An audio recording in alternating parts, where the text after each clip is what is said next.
So, to be completely honest, I'm not sure why I feel so attached to this anime. Because I've seen better fiction with more in depth characters, more emotional stories, and just better overall writing. But yet, this piece of fiction, not just anime, still holds up as one of my favorites of all time.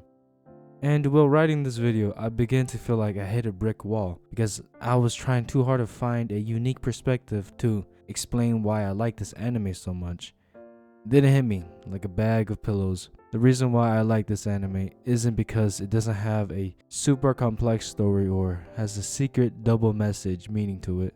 No, it's because it's simple, and at its core, the story is about a single mother raising her kids who can turn to wolves in a regular society. And to think about it, right now in 2025, almost everything is getting a bit too fancy dancy.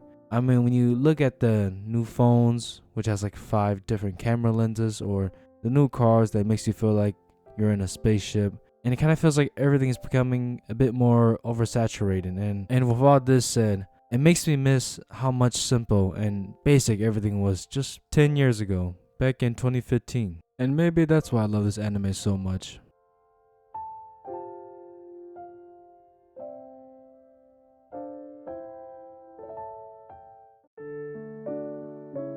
The story starts off with Hannah, who's a college student, and in her class she would fall in love with a mysterious man, and they would quickly hit it off after that. The guy will tell Hannah about his secret, which is that he's a descendant of a Japanese werewolf, and he's the only one left. Soon after that, they would have 2 kids, Yuki, the oldest daughter, and shortly after Ami, the younger brother, was born, the father would die.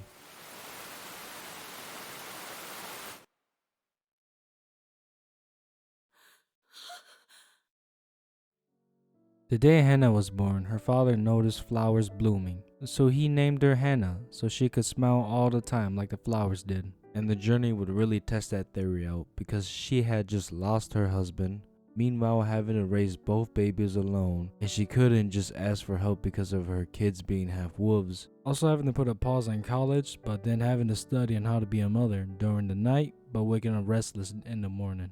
And just always constantly just working back and forth. And this really puts a perspective on how much our moms really had to go through in raising us, and just something you really don't think about it too much, and just goes to show how hard mothership really can be. And after watching this film, it really makes me super appreciative of my mother, and I feel like I could relate to this a little bit too. And not saying that my father wasn't around, but he was just always busy with work, but still I'm thankful for both.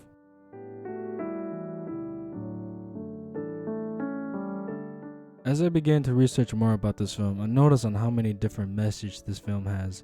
I mean, we can look at the most obvious message, which is mothership, as this is the point of the movie, but then you have the struggle of self-identity. With Ami witnessing one of the last wolves in Japan, who are a symbol of great spirit and protectors of mountains, being locked up in a small cage till its death, and this kind of shows him how destructive and unforgiving mankind can be.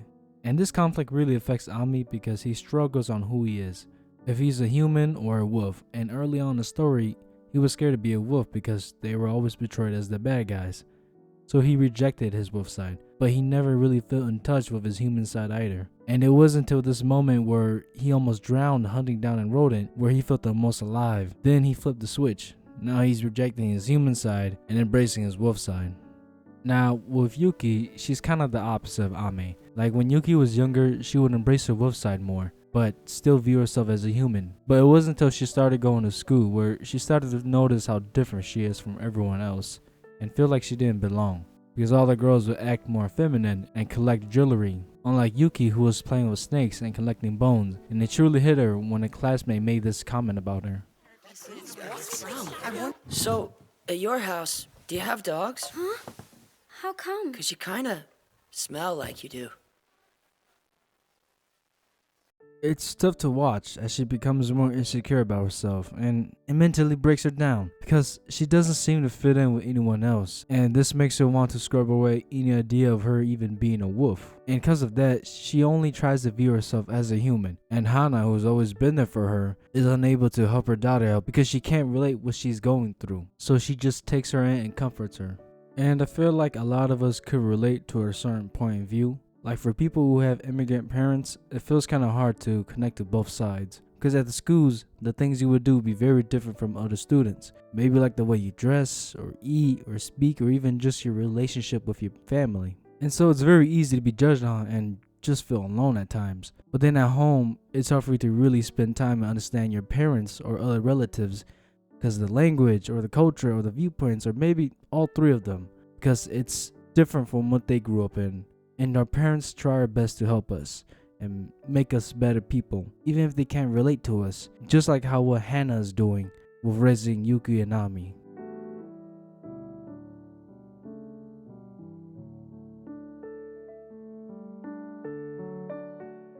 I still really love this anime, and this is one of my favorite fiction of all time. Not just anime, but I'm talking about like TV shows and movies. It's up there for me. And I think it's so highly rated for me is because it's like it opened a third eye for me, or made me view life in a different perspective, which there hasn't been many films or shows that have ever done that to me like that. It's like one of those shows where I wish I can erase my memory and just rewatch it again. But at the same time, it's like I don't even need to, because I can watch this anime for hundreds of times and enjoy each time. And usually I'm not the type of guy to rewatch shows or film or even replay games. But anyways, if you ain't watched it, definitely should. It's a must-have for me because I rate this film 100 out of 100. One of the best ever made.